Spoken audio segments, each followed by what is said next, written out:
Hello, my name is Sandra Bailey, and I'm the founder of Women Financial Power. This is Life Insurance Awareness Month.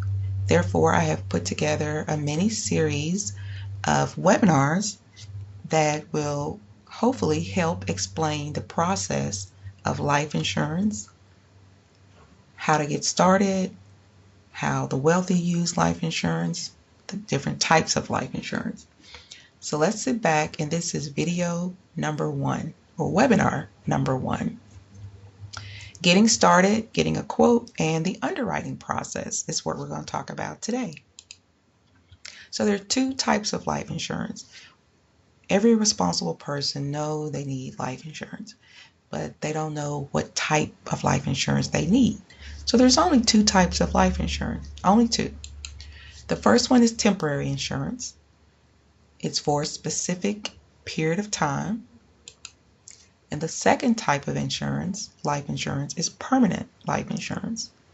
It currently expires at age 121. Now, it used to expire at age 100, but people are living longer now. So the insurance companies had to expand the contract to 121 now. So nobody has lived to age 121 yet. Not yet. So then you think about, when you figure out what type you may want, the next thing is to think about, what's your goal? What is your goal in obtaining life insurance? So let's look at these type of goals. Do you think you may want insurance for a specific period of time, a designated time period? And what I mean by that is, do you want it for mortgage protection? Say you have a 30-year or a 20-year mortgage, and you want to make sure your mortgage is paid for in case the breadwinner passes away. Do you have a young family? If something happens to the breadwinner, then you want to make sure the family is taken care of. You may be a trucker and you're on the road a lot, or you're a frequent flyer in a plane or any kind of public vehicle or aircraft or a train. Maybe you travel a lot. Then you may think about accidental death insurance, because that's all it covers, is if you're involved in an accident. Then there's also insurance that you can get your money back, return of premium, but at the end of that term, when you get your premium back, you no longer have coverage. Now, the designated period of time, a specific term, is the lowest premiums that there are. So say if you're strapped for cash, but you want to be responsible and get life insurance, you may get a term right now because the premiums are lower. And you can always convert it later, well, depending on what type of policy you get.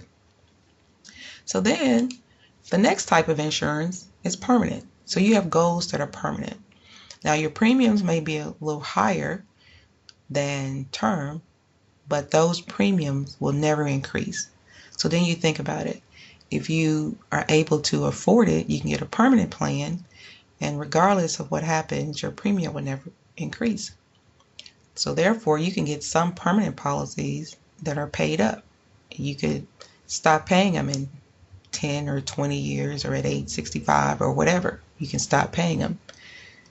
The benefit of the permanent insurance is if you're thinking about wanting coverage for your entire life. You want to make sure you have coverage when you're older, in addition to right now. Another goal you may think about is, will the policy have cash value? Do you want to have cash value to supplement your retirement, or put money away for your child's college fund? There's a lot of reasons that you may have goals to save money. Or you may just want a final expense, something that is enough to just, bury you properly. The average funeral, they said, between $7,000 and $10,000, so you could get that. Survivorship policies, you may get policies on a couple, and they may pay a lump sum with the second to die, or the person who survives. And one benefit you have to think about is, if you get permanent coverage now and the premium never increases, you really never have to qualify again. And we will get into qualifications later. So then you figure the next thing, after you figure out what you're looking for, how much coverage do you really need? How much coverage do I want to have for life insurance? What's the dime approach? Think about dime. D would be the debt. How much debt do you owe? Say you just bought a car and something happened to you and you financed the car, so you don't want the bank coming back and repossessing the car. So think about the debt, and if something happened to you, will your loved one and your family suffer financially, and they may get the debt may cause a repossession like the car. Income replacement. If something happened to you, then how long will your family be able to survive without your income? Do you need 10 times your income to help them out? Whatever, but you may want to replace your income for a certain number of years. Again, you may have a mortgage. If you just bought a mortgage, you want to include that. And then finally, education. You have young children, you want to make sure they can go to school, go to college if something was to happen to you. So you can take this dime approach, add all these up to determine how much life insurance you need. And you can also go to lifehappens.org. They have a calculator that you can plug all these numbers in, and it'll give you a total. Lifehappens.org. Okay? And then we kind of touched on that. Sometimes you can get 10 to 20 times your income in insurance. So when you give all this information, you're thinking about it, and you'll say, well, I make X amount of dollars, and the insurance company will probably allow you to have life insurance up to 10 to 20 times your income. That's why on a life insurance application, they ask you what's your annual income, because they want to just make sure you're not getting way too much life insurance than your income. Now, that's not always the case. If you want more than 20 times your income, then we just write an explanation letter and tell the underwriters why. So it's no big deal. Then, of course, parents get insurance on their children and they don't have any income. So there's always some exceptions to the rule, okay? There's always some exception to the rule. Now, the good part is what is required. When you figure out what type you want, what your goals are, then you want to know what's required in order to get a quote. And this is what I will need, or any agent will need, in order to get you a life insurance quote. So the first 6 things: your name, your gender, of course, your date of birth.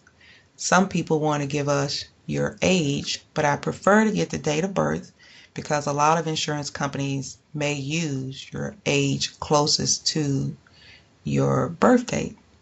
So that makes a difference sometimes. The state that you're in, and a lot of times the state is where you sign the application. Say I'm doing an application in Tennessee and my client is in Michigan. I could do an electronic application and my client will sign it in Michigan, so that's a Michigan state, a Michigan application. But say my client is coming to Tennessee for a family reunion or to visit me, and while they're here, I say, hey, you want to get a life insurance policy because you need life insurance, and we sign it in Tennessee. Well, that's a Tennessee application. Then you want to give your height and weight and whether you use tobacco or not. And some people don't want to give height and weight, but when I request information, I do want your height and weight, because if I don't have that, then your quote may be totally off. We have underwriting guidelines locally where we can look at the underwriting guide and let you know how you fall within that guideline. So it's good to have that. Tobacco use is mainly, whether you use tobacco or not, just self-explanatory. However, now with cannabis being legal in some states, not legal in other states, but depending on the carrier, the insurance company, some companies will say cannabis is tobacco use, and then other companies may say cannabis is non-tobacco use. So it just depends. We'll have to run numbers and let you see what it looks like. Then the second set of required information is your health condition. So we'll want to know what your health condition is. And some people say none. Some people have some health conditions. And if you do have health conditions, we want to know what medications you take. We can do field underwriting here, and we can look up your medicine to see if it's on the underwriting guide. If it is or if it's not, we can always call the company and ask them what they recommend, how we would classify you. And then finally, your occupation. To be honest, I've never seen anybody declined based on their occupation, but the insurance company's applications, some of them, they really want to know what your hobbies are. They may ask if you do mountain climbing or parachuting, different bungee jumping. They just want to know those things on your application. So we may ask you some of those questions. And once we get this information, we can go forward and get you a quote. Now, if you like the quote and you say you want to move forward, then you want to know what's required, how do you qualify, and what's the underwriting process. Well, we have simplified issue underwriting process, which means you can complete an application and all they will do, they will order your Medical Information Bureau report, your prescription report, and they may or may not order an MVR. So you say, what is a Medical Information Bureau report?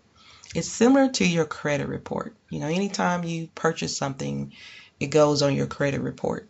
Well, a Medical Information Bureau report, when you go to the doctor's office or to the hospital, that information is put on a report. So when the insurance companies get ready to underwrite you, they will pull your Medical Information Bureau report. So that's simplified issue. They may just pull their report. Everything matches your application. That's all they'll have to do. You don't have to do anything else. Just do the app. They pull the report. That's it. The second thing is a phone interview. They may pull their report. Then they may call you and ask you questions over the phone. No big deal. They'll just ask you questions. Basically the same questions that's on your application a lot of times. Then you have fully underwritten. Fully underwritten requires a paramedical. And you may hear the word paramed. Same thing. They'll order a paramedical from a nurse that's in your area. They will call and set up an appointment with you. They can come to your office or your home, or you can go to their office, and they will do full underwriting. And what that means, full underwritten, is they will do a height and weight. They will check your blood and they will check your urine, and they will send that to the insurance company. That's fully underwritten. And if you haven't been to the doctor's office in a while, you may have a fully underwritten application. And there's nothing bad about it. I've had some clients that didn't want it, but they went ahead and did it anyway. And look at it as a positive. It's like you just got a free exam, right? And then the last type of underwriting is called guaranteed issue. Now, guaranteed issue is basically what it is. You may have a few questions on the applications, maybe 3 or 4. And if you answer all the questions no, you get coverage issued. They don't hardly order any parameds or hardly anything. They're just going to issue the policy. The premium be a little higher, but you'll get coverage day one. Now, say if you answer one of the questions yes. So if one of the questions may be answered yes, then you may have a graded death benefit. And what a graded death benefit means that once the policy is issued, you have to live 2 years before they'll pay the life insurance benefit. Now, if you pass away before the 2 years, most of the companies will give you your premium back plus 6 to 10% interest. And some people will say, well, I might as well just put the money in the bank. Well, you're not going to make 10% interest on your money in the bank. And then the other type of guaranteed issue, it may be modified. Modified means, say you have a $10,000 policy and something happens to you within 2 years, the company may only pay 60% or a percentage of the death benefit. And a lot of you guys may see commercials on television with movie stars saying you have guaranteed issue, but they don't go into the fine print. Those guaranteed issue policies, the majority of them will pay at the end of 2 years if something happens to you. Okay? And this is from lifehappens.org. Once again, lifehappens.org. And it says, remember, you can't get life insurance once you need it. Now, we just went over underwriting and there are guaranteed issue. But again, there's 2-year wait. So if you have a loved one that's maybe in the hospital or just, very ill, and you call and want a quote, it's going to be a 2-year wait for that person. So, you have to get insurance before something happens. You can't wait until you're sick to get insurance. And I guess it's kind of like car accident. You have a car accident, the insurance company's not going to pay for it because, you already had the accident. So anyway, for more information, here's all the places that you can get in touch with me. Sandra B at womenfinancialpower.com. And there's my website, www.womenfinancialpower.com. You can text me at 901-831-0965. Fax or business number is 901-454-3571. We have a quick quote insurance hotline for just term quotes because they can be done very quickly, and just regular permanent insurance without cash value. Those can be done pretty quickly. That number is 901-217-2018. And please connect with me on LinkedIn under Sandra J. Bailey. My Twitter and Instagram handle is at Sandra WFP. And if you are on Facebook, please like us on Facebook under Women Financial Power. Now, you also see a logo for Executive Strategies Group, LLC, and I'm a business partner with Executive Strategies Group, and we train and help assist independent agents in doing the same thing. And you can also contact me there at Sandra@executivestrategiesllc.com, and our website is there as well, www.executivestrategiesgroup.com. So thank you so much, and I'm sorry this went a little bit over 10 minutes. I only wanted to go 10 minutes. But thank you so much. If you have any questions, please get in touch with me.